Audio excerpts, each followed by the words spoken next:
Megastar చిరంజీవితో మనశంకర Varaprasad గారు వంటి భారీ హిట్ అందుకున్న అనిల్ రావిపూడి తన 10వ సినిమాపై క్లారిటీ ఇచ్చారు. త్వరలో ప్రకటించబోయే ఈ చిత్ర టైటిల్ చాలా విచిత్రంగా ఉంటుందని, అది చూసి ప్రేక్షకులు ఆశ్చర్యపోతారని ఆయన పేర్కొన్నారు. కేవలం స్టోరీ లైన్ మాత్రమే సిద్ధమైందని, జూన్ లేదా జూలైలో షూటింగ్ ప్రారంభించి వచ్చే సంక్రాంతికి సినిమాను తీసుకురావడమే లక్ష్యమని తెలిపారు. తన తదుపరి చిత్రం కూడా పూర్తిస్థాయి వినోదభరితంగా ఉంటుందని అనిల్ హామీ ఇచ్చారు. అనిల్ రావిపూడి నెక్స్ట్ సినిమా కోసం మళ్ళీ నందమూరి బాలకృష్ణ వైపు మొగ్గు చూపుతున్నారన్న టాక్ ఇండస్ట్రీలో చాలా బలంగా వినిపిస్తుంది. వీడియో చివరి వరకు చూడండి. Please like, share and subscribe చేసుకోవడం మర్చిపోకండి. అనిల్ రావిపూడి గత కొన్ని రోజులుగా మీడియాలో, సోషల్ మీడియాలో హాట్ టాపిక్గా నడుస్తున్నారు. సంక్రాంతి ముందు వరకు ఈసారైనా దొరుకుతాడా లేదా అని పెద్ద ఎత్తున చర్చలు జరిగాయి. సంక్రాంతి పండగ తర్వాత ఈయన ఈసారి కూడా దొరకలేదని డిస్కషన్స్ చేస్తున్నారు. అనిల్ డైరెక్షన్లో చిరంజీవి హీరోగా తెరకెక్కిన మనశంకర వరప్రసాద్ గారు మూవీ బాక్సాఫీస్ దగ్గర బ్లాక్ బస్టర్ సక్సెస్ సాధించింది. ప్రపంచవ్యాప్తంగా 300 కోట్లకు పైగా గ్రాస్ వసూలు చేసింది. దీంతో అనిల్ నెక్స్ట్ మూవీపై అందరిలో ఆసక్తి నెలకొంది. అయితే ఇప్పటికే తన 10వ సినిమాకు ఐడియా క్రాక్ అయిందని దర్శకుడు తెలిపారు. మనశంకర వరప్రసాద్ గారు సినిమా విజయంతో వరుసగా 9 హిట్లు కొట్టిన దర్శకుడిగా టాలీవుడ్లో రాజమౌళి తర్వాత అపజయం ఎరగని డైరెక్టర్గా నిలిచారు అనిల్ రావిపూడి. ఈ నేపథ్యంలో ఆయన తాజాగా విలేకరులతో మాట్లాడారు. వరప్రసాద్ గారు సినిమా కోసం చిరంజీవి ట్రాన్స్ఫర్మేషన్ చూసి తానే స్టన్ అయిపోయానని, ఇప్పుడు సినిమాలో ఆయన లుక్ని ఆడియన్స్ కూడా అలానే ఎంజాయ్ చేశారని అనిల్ తెలిపారు. సినిమా ఫస్ట్ హాఫ్లో శశిరేఖ సాంగ్ ప్లేస్మెంట్ ఒక్కటే ఫైనల్ డ్రాప్ తర్వాత చేసిన మార్పు అని, అంతే తప్ప స్క్రీన్ ప్లేలో మరెక్కడా చేంజ్ చేయలేదని తెలిపారు. నెక్స్ట్ మూవీ గురించి అనిల్ రావిపూడి మాట్లాడుతూ, ఇది నాకు కొంచెం క్లిష్టమైన దశ. ఎందుకంటే సంక్రాంతికి వస్తున్నాం తర్వాత చేసే సినిమాపై ఒక కాన్ఫిడెన్స్ ఉంటుంది. కానీ వరుసగా 2 సంక్రాంతి పండుగలకి 2 పెద్ద హిట్ల తర్వాత చేయబోయే సినిమా విషయంలో కన్ఫ్యూజన్ వచ్చే అవకాశం ఉంది. ఏది చెయ్యాలి, అది చేయాలా, ఇది చేయాలా అనే ఆలోచనలు ఎక్కువైపోతాయి. సరైన జడ్జిమెంట్ లేకపోతే దారి తప్పుతాం. అందుకే ఒక వారం 10 రోజులు విరామం తీసుకుంటున్నా. మొన్ననే వైజాగ్ టూర్లో ఒక ఐడియా క్రాక్ చేశాను. ఈసారి సినిమా టైటిల్ అనౌన్స్మెంట్ నుంచే ఒక విచిత్రమైన జర్నీ స్టార్ట్ కాబోతుంది. ఇది చూసి వామో వేడేంట్రా బాబు అనుకునే వాళ్ళు ఉంటారు. హమ్మయ్య ఇంకో దానితో వస్తున్నాడ్రా అనుకునే వాళ్ళు ఉంటారు. ఖచ్చితంగా ఏదో ఒక మ్యాజిక్ జరగబోతుంది. టైటిలే విచిత్రంగా ఉంటుంది. అది త్వరలోనే అనౌన్స్ చేస్తాను అని అన్నారు.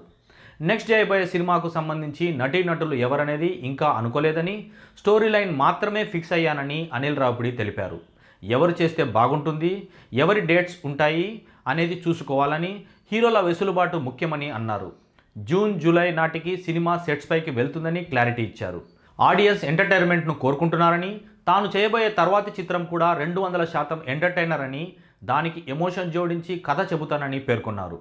ప్రేక్షకులు ఈ జానర్ను ఆదరిస్తున్నప్పుడు అది వదిలేసి ప్రయోగాలు చేయాలనుకోవడం లేదని, కాకపోతే తీసిన కథనే మళ్ళీ తీయకుండా కొత్త కోణాన్ని పట్టుకోవాలన్నారు. సంక్రాంతికి వస్తున్న మనశంకర వరప్రసాద్ గారు సినిమాలు 2 ఒకలా కనిపించవు. వీటికి పూర్తిగా భిన్నంగా రాబోయే సినిమా ఉండాలి. అన్నీ కుదిరితే వచ్చే సంక్రాంతికి కొత్త సినిమా తప్పకుండా ఉంటుంది. ఇప్పుడు అనుకుంటున్న మూవీ తర్వాత భగవంత్ కేసరి మాదిరిగా డిఫరెంట్ జానర్లో మూవీ చేస్తాను. దాంట్లో ఒక సర్ప్రైజ్ ఉంది. అది ఇప్పుడే చెప్పలేను. ఈ సినిమా అయ్యాక ఆ వివరాలు చెప్తాను అని అనిల్ రావిపూడి చెప్పుకొని వచ్చారు. మనశంకర వరప్రసాద్ గారు సినిమా ప్రమోషన్స్లో భాగంగా ఇటీవల ఇచ్చిన ఓ ఇంటర్వ్యూలో అనిల్ రావిపూడి తన గత చిత్రాలపై, ముఖ్యంగా భగవంత్ కేసరిపై ఆసక్తికర వ్యాఖ్యలు చేశారు. బాలకృష్ణతో ఎవరూ ఊహించని విధంగా ఒక సినిమా చేయాలన్నదే తన లక్ష్యమని, ఆ దిశగా ఎంతో కష్టపడి రాసుకున్న స్క్రిప్ట్లలో భగవంత్ కేసరి ఒకటని అనిల్ వెల్లడించారు. అయితే ఆ సినిమా ఇంకా పెద్ద స్థాయిలో హిట్ కావాల్సిందని ఆయన అభిప్రాయపడ్డారు. సినిమా విడుదల సమయంలో రాజకీయ పరిస్థితుల కారణంగా బాలయ్య అభిమానుల్లో కొంత నిరాశ కనిపించిందని, ముఖ్యంగా చంద్రబాబు నాయుడు జైల్లో ఉండటం ప్రభావం చూపించిందని అనిల్ అన్నారు. అయినప్పటికీ సాధారణ ప్రేక్షకులు సినిమాను ఆదరించి హిట్ చేశారని, పరిస్థితులు అనుకూలంగా ఉంటే స్పందన మరింత గొప్పగా ఉండేదని పేర్కొన్నారు. బాలకృష్ణ హీరోగా తెరకెక్కిన నందమూరి బాలకృష్ణ, అనిల్ రావిపూడి కాంబినేషన్లో వచ్చిన భగవంత్ కేసరి 2023 అక్టోబర్ 19న విడుదలై కమర్షియల్గా మంచి విజయాన్ని సాధించింది. అంతేకాదు ఈ చిత్రం 71వ జాతీయ చలనచిత్ర అవార్డుల్లో ఉత్తమ చిత్రంగా అవార్డు దక్కించుకోవడం విశేషం. కమర్షియల్ సినిమా హోదాతో పాటు జాతీయ అవార్డు స్థాయికి చేరుకోవడం అనిల్ కెరీర్లో ఒక పెద్ద మైలురాయిగా నిలిచింది. ఇక తాజా పరిణామాల విషయానికి వస్తే, వచ్చే ఏడాది సంక్రాంతిని కూడా అనిల్ రావిపూడి టార్గెట్ చేసినట్లు ఫిల్మ్ సర్కిల్స్లో బలంగా వినిపిస్తుంది. అయితే ఆ సినిమా ఏ హీరోతో అన్నదానిపై చర్చ జోరుగా సాగుతుంది. మెగాస్టార్ చిరంజీవి ఇప్పటికే విశ్వంబర ప్రమోషన్స్ పూర్తి చేసి దర్శకుడు శ్రీకాంత్ ఓదెల సెట్లోకి వెళ్లేందుకు సిద్ధమవుతున్నారు. ఆ తర్వాత బాబీ కొల్లి సినిమా లైన్లో ఉంది. మరోవైపు వెంకటేష్ ప్రస్తుతం త్రివిక్రమ్ డైరెక్షన్లో ఆదర్శ కుటుంబం షూటింగ్లో బిజీగా ఉన్నారు. ఈ సినిమా మే చివరిలో మొదలయ్యే అవకాశం ఉండడంతో వెంకటేష్ అనిల్ కాంబో సంక్రాంతికి రావడం కష్టమేనన్న అభిప్రాయం వ్యక్తమవుతుంది. ఈ నేపథ్యంలో అనిల్ రావుపుడికి వెంటనే అందుబాటులో ఉండే హీరో మరోసారి నందమూరి బాలకృష్ణ పేరుగా వినిపిస్తుంది. నిజానికి గోపీచంద్ మలినేని డైరెక్షన్లో బాలయ్య ఒక సినిమా చేయాల్సి ఉన్నా బడ్జెట్ పరిమితుల నేపథ్యంలో కథ మారిపోవడంతో అది సెట్స్ పైకి వెళ్లేందుకు కాస్త ఆలస్యం అయ్యే సూచనలు కనిపిస్తున్నాయి. అదే సమయంలో అనిల్ దగ్గర బాలకృష్ణకు సరిపోయే కథ సిద్ధంగా ఉందన్న టాక్ వినిపిస్తుంది.